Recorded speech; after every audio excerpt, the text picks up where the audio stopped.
কি দেখতে এবার মিডিয়ার সামনে ছেলেকে নিয়ে হাজির হলেন পরীমণি।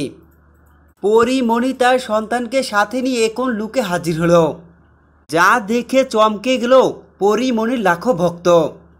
বিস্তারিত সম্পূর্ণ জানতে হলে ভিডিওটি না টেনে দেখতে থাকুন শেষ পর্যন্ত।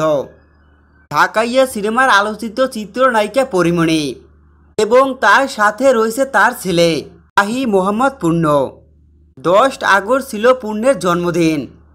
ছেলের জন্মদিনের জন্য বিশেষ আয়োজন করেছিল এই নায়িকা। তবে তা কেবল শুরু বলা যায়, কিন্তু এবার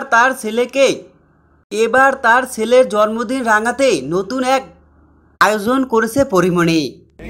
বন্ধু ও পরিবার সবাইকে নিয়ে পাড়ি জমালেন সুন্দরবন।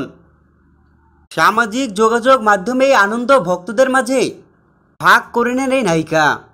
12 আগস্ট রাতে ছোট একটি ভিডিও শেয়ার করেন, যেখানে দেখা যায় 20 থেকে 22 জন দল নিয়ে সুন্দরবন রওনা দিয়েছেন। সেখানে দেখা যায় পূর্ণাঙ্গের জন্মদিনে সবাই ভরিয়ে দিচ্ছে ভালোবাসায়। এ সময় বেশ হাস্য উজ্জ্বল লেগেছে পরীমণিকে। তো বন্ধুরা, বিনোদন জগতের এই ধরনের আপডেট চ্যানেল সাবস্ক্রাইব করে পাশে থাকবে, আইকনটি বাজিয়ে দাও। ধন্যবাদ।